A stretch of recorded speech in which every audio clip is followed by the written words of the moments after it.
Sir, hello vlog. Welcome to our guys. Nandito na naman tayo kung saan nag-uupisina si Mariang Basurera. At kung bakit ang outfit ko ay nakaputi ako kasi actually kaya bihira na naman tayo. Namandayan na naman si Mariang Basurera ng isang tiyo ko.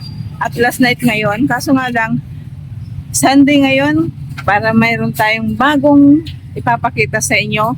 Gagawa tayo ng video kahit na tayo ay anong tawag dito? Nagdadalang hati. Para sa inyo itong gagawin ko. Kaya di ara, tingnan na natin kung anong pwedeng maisalba.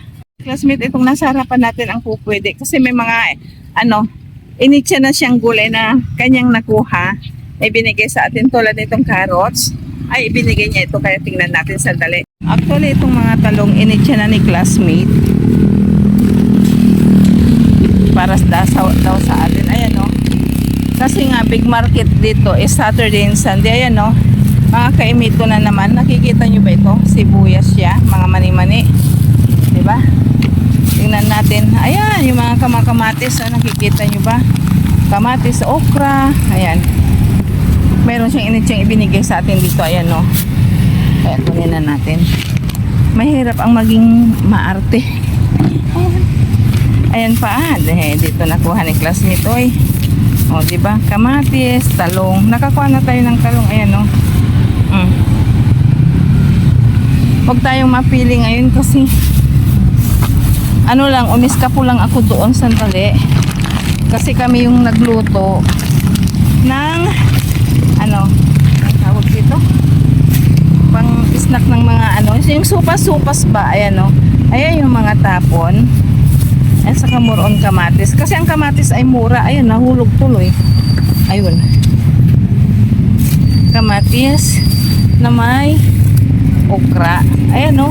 Muro-muro. Lahat ito gulay actually. Mga kamatis kasi mura ang kamatis ngayon. 10, 15 ang 1 kilo ata. Kaya pag may kunting sirang kunti, ayan, itinatapon na. Ayan o. Nakikita nyo ba? Oh. Yellow na. Huwag na nating kunin. Ito naman yung mga iba tulad nito kay Mito, pero hindi na natin ito pwedeng kunin kasi pag nakita ninyo open siya, pag may sarado, walang sarado. Oh, sarado to. Kunin natin para madagdagan yung pwede kong ipakita sa inyo. Pinubayan ni classmate sa atin ito. Tulad nito. Pag nakita ninyo, anong tawag dito? Ayan. Nagtapon. Hindi na ito po pwede kasi nga naka-open siya. Ito naman, ramdam ko ay bakit itinapon kaya itong nyug? Ito naman ramdam ko bilog. Itinapon ito kasi anong tawag? May mga na suloy na to na pwedeng itanim. Ayan yung mga siling karami. Nakikita nyo ba itong mga sili? Ayan pa. Ayan. Mga sili. Hindi ko alam kung nakikita ninyo. Nasa kariton tayo. Ayan. Kuha tayo ng konting sili para maidagdag ako sa lamesa na maipapakita sa inyo. Ay, pumutok. Huwag na. Isa lang pa. Ay, pumutok. Maalutong ng mga sili. O, diba? At mga kamatis pa. Sabi ni classmate, tingnan natin. Huwag na tayong manira. Isa lang. Kasi actually may kamatis din tayo sa bahay. Ito naman, literal na basura na dala ng ng isang maskulado sa andyan si Balbon. Sinundot tayo doon sa isang kapatiran bahay nila kasi doon tayo nagluluto. Ayan ang nakuha ni classmate. Ang dami mga talong na bilog. Yan. Pangkabuhayan ni classmate din. Para pangtawid ba. At ito na siguro yung nakuha natin kasi mga literal na basura na to. Styro. Ayan. At diba?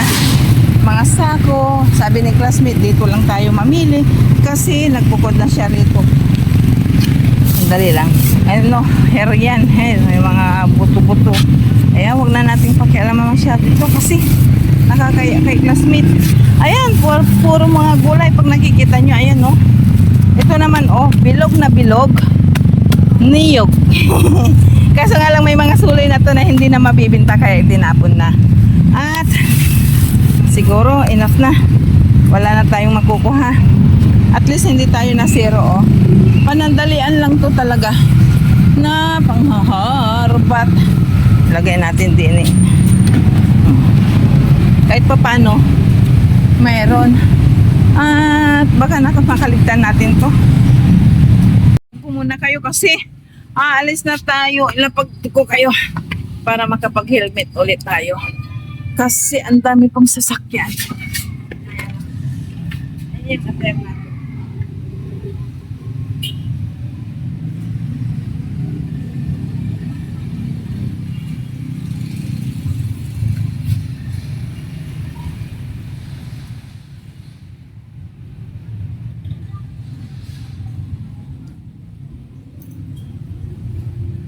So ito yung ganap, panandali ang ganap natin kung saan tayo nagsasalba ng gulay.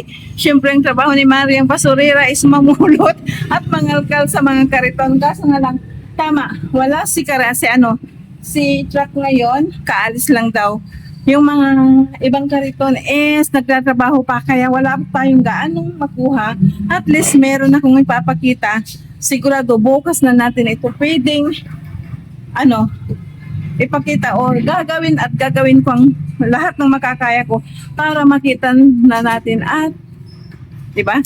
Mayroong katuturan yung pinunta natin dito at bago yan ay kakantahan ko kayo ng Skimini Skimini I love you downtown dyan sa likod kaya diara sandali lang dahil ito na muna hindi ko na maipapangako sa inyo. Nasa daan magpapakita ako sa bahay na kagad kasi may dadaanan pa tayo. Tulad ng sinabi ko, last night ng aking tito ngayon. Kaya i-update ko na lang kayo mamaya.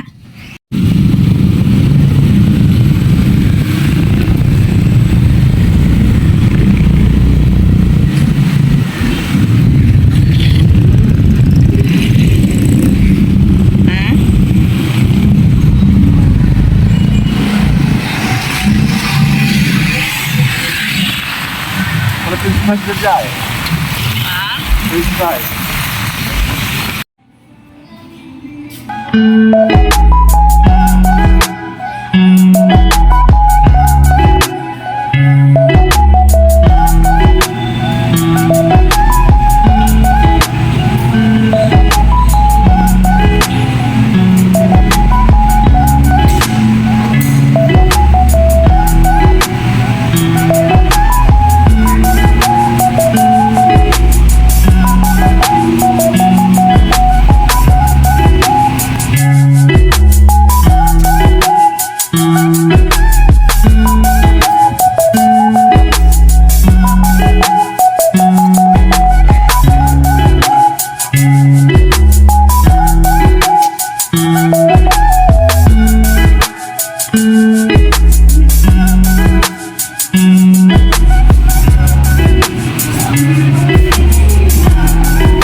Kita-kita na lang tayo sa bahay pero sa ating balbon ay hindi siya mapakali hanggat hindi niya napapakain ng anak. Tika, full pala, full. Sandali. Full, hindi pala full. Yung pintuan nila. Kasi ang dami nating dala. Hindi pa nagdi-dinner ang aming bunso. Kaya, syempre bilang ama, aburido siya. Sandali lang. Nandito na tayo. I-update ko lang kayo.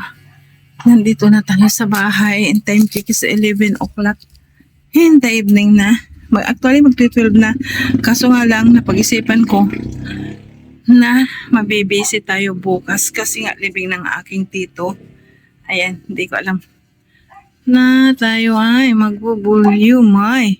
Sandali ha. Kaya napagdesisyonan ko na ngayon na natin titignan, i-check. Ngayon ko na ipapakita sa inyo kung ano yung mga nakuha natin doon sa Panandaliang dumpster. Actually, sumulpot lang, tumakas lang ako sa mga pinsan ko na nagluluto ng ipapamerienda sa mga bisita. Alam naman ninyo na paglamay, di ba? Kailangan mo namang magluto ng supas, ng arroz caldo, ganun, yung mga niluluto. Kaya yun, doon ako nakatuka at tumulong. At naisipan kong mag-iskimini para may maipakita kasi matagal na actually yung huli nating 2 days ago ata, yung ating pag-iskimini. Pero ngayon ay kahit papano tayo ay nakaariba ng konti. Ayan, at di ba? Kung saan ko ini-echa yung mga excess ng aking bahay kasi nga nabibisi kami. So, ito na muna ang ipapakita natin. Pagpasensyahan na ninyo at least kahit maiksi, mayroon din kabuluhan yung pagpunta natin doon sa mga kariton, lalo na't wala si truck. Kasi nga inaisip ko baka meron. Pero ang ginawa ni classmate kasi nauna siya doon. Nag-itcha na lang ng mga nakuha niya at binigyan tayo. Pero may mga nakuha rin tayo. Nakita rin ninyo, pinakita ko sa inyo na halos isang bundle na bilog na talong ang kanyang nakuha. Yun yung mga pribilehiyo pag maaga ka. At around 8 na rin tayo nagpunta ata. Ay, gagalit na naman kayo pag daldal ako ng daldal. Ipapakita ko na nga lang sa inyo kung ano yung mga nakuha natin. Tutuwad ko kayo. Pero bago ko kayo tuwad, ay kakantahan ko kayo ng skimini, skimini, skimini. I love you. Yan yung mga nakuha natin. Pasensya na't karat ang ating lamisa. Ano ba to? May kumain ng cup noodles. Ayan yung mga nakuha natin. Nalinisan na rin ito. Kanina pa actually. Pinunasan na rin. Tuyot na yan. At mayroon tayong kumpol na talong. Isang carrots. 2 okra lang. Isang sibuyas. Sa amin to lasuna. Sibuyas Tagalog. 2 mani. O, kita ninyo. 3 paprika. Actually, 3 yung sayo. Tinapon na natin yung isa. Kung bakit itinapon. Tingnan ninyo. Malapit na. Anong tawag dito? Malataba. Mayroon tayong 2 kamatis at 2 kaimito. So, ito yung nakuha natin ngayong gabi na naisalba mula sa mga kariton na mga tapon ng mga tindera dito sa ating bansa. Ito lang yung mga nakukuha natin. Hindi tayo makakakuha ng isang buong manok, di ba? Isang hita ng dinosaur. Di ba? Manok, yung mga baboy, wala pati sausage. Pero ito yun talaga yung normal na makukuha natin dito sa Pilipinas.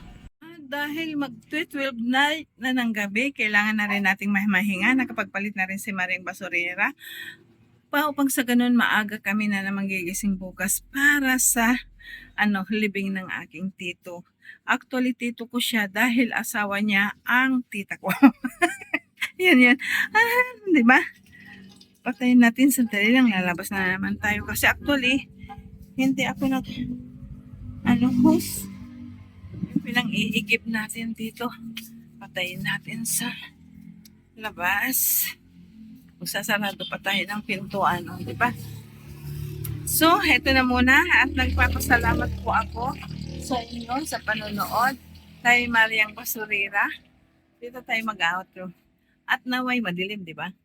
At naway nag-enjoy kayo sa panonood sa ating pagdadamstar. Lokal na lokal ang ating content. Pero ang atin ng content na ito ay nagbibigay pag-asa, nagbibigay idea, nagbibigay tips na hindi na tayo pwedeng mangnakaw ng tanim ng kapitbahay, di ba? O dili kayo mangutang para lang sa mga sa mga simpleng bagay na pwede nating madiskartihan. Sabi nga lagi ni Mariang Basurera, kapag ang nanay ay may diskarte, palaging may skimming niya, di ba? Magpapaalam na si Maring Basurina at kita-kita tayo muli sa another vlog, another video, another dumpster ni Maring Basurina. Kaya bye-bye for now. See you on our next vlog.